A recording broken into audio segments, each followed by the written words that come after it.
sebenarnya IKN awalnya itu konsepnya seperti apa sih sehingga sekarang rasanya sulit. Padahal waktu itu saya juga melihat optimisme itu dari Pak Andri. Pak. Dari situ orientasi dan arahnya ini agak bergeser, melebar itu, ya.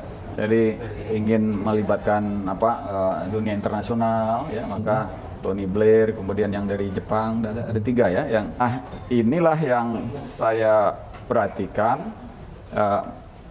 Melebarnya tujuan dan fungsi dari melebar atau belok ini, Pak? IKN. Kalau kali ini kita akan bicara topik yang cukup hangat diperbincangkan karena ada deadline, ada tenggat waktu, yaitu tentang IKN, Ibu Kota Nusantara, di mana pada bulan Agustus nanti, ya tinggal kurang dari 2 bulan lagi, akan dijadikan tempat upacara 17 Agustus. Nah, kita akan bicara kenapa? Karena sebelumnya akan berpusat di sana upacara 17 Agustus, ternyata sekarang dilakukan di 2 titik, tetap di Jakarta, walaupun juga tetap ada nanti di IKN. Apakah ini ada sebuah upaya mulai realistis bahwa IKN tidak bisa secepat itu diwujudkan, dan kita juga bertanya-tanya kenapa 2 petinggi otorita IKN mengundurkan diri dalam waktu yang bersama-sama. Ini menjadi pertanyaan publik juga, apakah IKN itu semakin nyata ataukah semakin hanya di awang-awang. Kita akan bicara langsung dengan konseptor awal, penggagas awal bagaimana IKN ini dirumuskan, yaitu mantan Menteri Badan Perencanaan Pembangunan Nasional, Pak Andrinov Caniago. Apa kabar, Pak Andrinov? Alhamdulillah baik. Sangat lama ketemu ya. Lama. Saya ini kalau sama Pak Andrinov, pertama kenal sebagai pengamat kebijakan publik. Kan dari awal nih. Terus jadi menteri lah. Saya susah ketemu kalau udah jadi menteri. Sekarang sudah kembali ke akademisi lagi, Pak ya? Kembali sebagai pengamat kebijakan publik. Kembali sebagai pengamat kebijakan publik. Terima kasih sudah sama-sama bersama kami di Cross Check ini, Pak.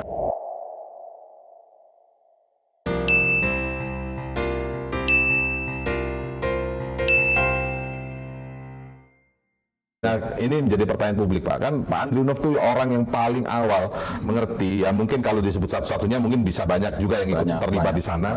Tapi Pak Andrinov waktu itu sebagai menteri kan, Pak, yang merancang, mengkonsep awal, mengeksekusi awal bagaimana Ibu Kota Nusantara ini, ketika kemudian Presiden juga mencanangkannya waktu itu secara publik ya. Kalau pembicaraan-pembicaraan di balik layar sudah lama terdengar, tapi ke publik awalnya menyampaikan kepada publik itu 2019. 2016. Oh, 2016 bahkan ya. Presiden dan menyebut akan memindahkan ibu kota. Nah, dan waktu itu Pak Andrinov yang langsung menyusun dan lain sebagainya. Tapi ini, Pak, pertanyaan publik yang secara awam dulu, Pak. Sebenarnya IKN awalnya itu konsepnya seperti apa sih sehingga sekarang rasanya sulit. Padahal waktu itu saya juga melihat optimisme itu dari Pak Andrinov itu. Ini sebenarnya mulai terwujud. Apakah ini masih on the track seperti yang Anda rumuskan di awal dulu, atau ada belok-beloknya nih, Pak? Di awal itu dulu deh. Pertama memang harus kita bedakan untuk klarifikasi ide awal, kemudian konsep awal yang final. Kalau ide awal sebetulnya ini kan sejak, kalau saya waktu itu yang namanya Tim Visi Indonesia 2033, kita soft launching 9 September 2008, langsung deklarasi rekomendasi pindah ibu kota ke Kalimantan. Itu dari 2008? 2008. Oh. Ya, karena wacana itu memang sudah muncul tiap tahun, ya rata-rata 2 kali setahun lah, ya termasuk di metro, kalau lagi ada banjir Jakarta, macet, orang mudik kan. Itu yang selalu jadi masalahnya, makanya kita harus pindah nih. Tiap tahun itu ada paling kurang 2 kali. Berarti ini bukan ide orisinal Pak Jokowi berarti? Pak Jokowi kita harus apresiasi sebagai decision maker. Ya. Dari mana idenya bisa jadi juga dari macam-macam, termasuk mendengar tentang Bung Karno, kemudian dari kalau Pak Jokowi ketika kami di Tim Visi Indonesia 2033 pernah juga kita bikin acara dialog di Auditorium RRI, waktu itu direktur masih Bu Niken, saya ingat 2011 waktu itu ya. Nah, di wawancara via telepon itu, di acara itu Pak Jokowi juga ditelepon, suruh pendapat. Nah, beliau bilang ketika itu ya sebaiknya dikaji dulu gitu waktu itu ya. Nah, kemudian wacana ini terus tiap tahun, setiap berapa kali keluar. Nah, sampailah ya kalau dari saya dan teman-teman yang tim kecil itu sudah cukup matang lah menyusun alasan-alasannya ya. Nah, kemudian sebelum Pak Jokowi dilantik, ya kalau nggak salah itu 21 Juni juga ya. Itu 2014 berarti ya? 2014, ya, sudah setelah terpilih. Tapi belum dilantik karena Oktober ya. Kami Tim Visi Indonesia 2033 datang ke rumah dinas Gubernur DKI. Beliau masih di situ kan, rumah dinasnya. Nyampaikan satu dokumen ya tentang membangun atau memindahkan epicentrum ke Kalimantan. Nah, kayak gitulah. Nah, lanjut ya ketika saya kebetulan diangkat menjadi Menteri Bappenas, memang kita mulai secara diam kajian untuk pemindahan ibu kota itu. Bahkan saya bawa 2 orang deputi ke lapangan itu untuk ke salah satu opsi lokasi ya. Dan seterusnya di masa Pak Sofyan Djalil, perintah resmi itu keluar, arahan resmi keluar di masa Pak Sofyan Djalil. Maka beberapa teman-teman Bappenas itu kontak saya untuk meminta inilah gitu izin, Pak. Ini alasan-alasan sebagian besar kami ambil ini. Ya itu kan memang untuk kita. Gitu.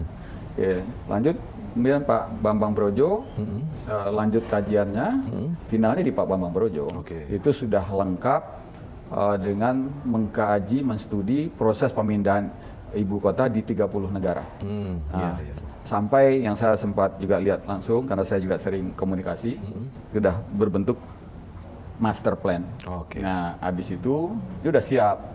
Saya dengar juga di Setnek draft undang-undang dan surpres surat presiden untuk ke DPR udah siap. Cuman kita kena COVID.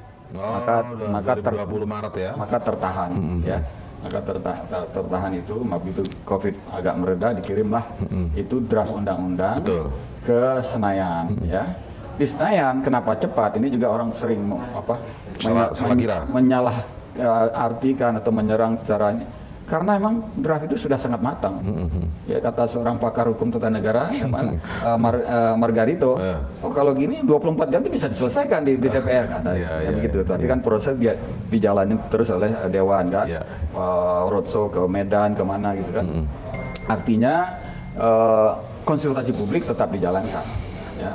Untuk itu, maka kemudian diketoklah undang-undang begitu. Di undang-undang itu jelas lampirannya bahwa yang agak teknis tahapan-tahapan membangun ibu kota ini sampai 2045. 5 tahun. Sampai 2045 ya, karena memang itu merujuk kepada hasil studi pengalaman empiris banyak negara, itu 30 negara yang dikaji. Kan ada 90-an negara yang pernah mindahin ibu kota selama 1 abad ya. Nah, yang dipilih untuk kajian 30 negara ya. Nah, di undang-undang dan lampirannya cukup jelas.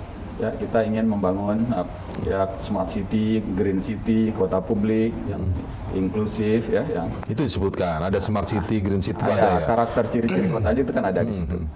Nah, ada jadi undang-undang, kemudian ya Pak Presiden juga udah di pidato kenegaraan di Senayan udah bilang ya minta izin pindah ibu kota. Gitu.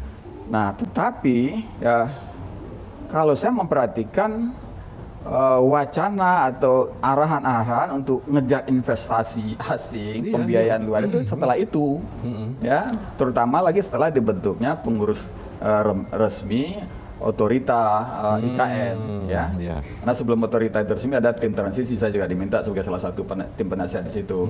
Ada Pak Wamen LHK, ya, Pak Dr. Alu Dohong, Pak Aldo, ada Pak Isranur, Gubernur Kaltim. Ada Pak Bambang Brojo juga, kita ikut di situ sebagai tim penasihat. Ya. Nah, setelah itu resmi diangkat oleh Presiden kepala dan wakil kepala itu dan otorita. Nah, tapi sejak itulah saya perhatikan arahan-arahan yang terdengar itu sering suruh cari investor, lalu menyampaikan kepada publik, wah ini ada investasi. Arahan dari siapa, Pak? Maksudnya, Pak? Presiden kan menyampaikan arahan ke kepala otorita dan menteri ya. Gitu. Nah, inilah yang saya perhatikan melebarnya tujuan dan fungsi dari melebar atau belok ini, Pak? Kalau yang intinya tetap, ini nambah jadi melebar. Ya. Nah, sebetulnya nggak belok. Iya. Cuma lama-lama bisa belok. Kalau yang lama-lama bisa belok kan. Kalau yang inti ini juga tergerus kan. Nah, itu yang sebelum lebih jauh di sana, Pak. Sebelum ada kepala otorita dan wakil kepala otorita, kalau nggak salah timelinenya itu sebelum itu ada, kalau nggak salah Tony Blair itu, Pak. Tony Blair diajak sebagai Dewan Pengarah IKN kalau nggak salah itu. Dan lain sebagainya. Bukankah dari situ aja sudah mulai kelihatan ini betul, investasi masuk, Pak? Dari situ orientasi dan arahnya ini agak bergeser, melebar itu, ya. Jadi ingin melibatkan dunia internasional, ya, maka Tony Blair, kemudian yang dari Jepang, ada 3 ya yang itu. Iya, iya betul. Nah itu habis itu lanjut dengan himbauan arahan untuk cari investor asing itu sampai malah di declare wah sudah ada, ya ini udah ngantri. Ya, rencana 100 miliar ya itu rencana akan US dollar ya 100 miliar US dollar ya, itu akan masuk gitu. Ya. Ya kan terus habis itu muncul klaim sudah ada 40 triliun segala macam gitu. Tapi di akhir-akhir menjelang Pak Mahfud mau kemarin belum ada masuk. Kemarin oleh saudara Bahlil kan udah di DPR sebutkan juga. Ya, belum ada investasi asing itu yang masuk. Berarti belum ada sama sekali. Iya, itu kan. Nah, ini kayak gimana tuh cerita-ceritanya ini berarti Pak ya? Ya, ini jadi masalahnya dengan memperlebarnya misi, fungsi dan tujuan, inilah mungkin juga jadi masalah bagi kawan kita ini yang dapat mandat ini. Bebannya jadi terlalu berat. Ngejar target jangka pendek untuk nyiapin upacara yang besar, betul. Kemudian ngurusin masalah tanah, ya, dengan warga ya, dengan warga, dan sudah ya orang yang sudah menguasai tanah atau punya hak atas tanah, karena sebagian itu ya belinya belakangan mereka. Sama kemudian itu tugas nyari investor itu, jadi saya ya menduga gitu ya.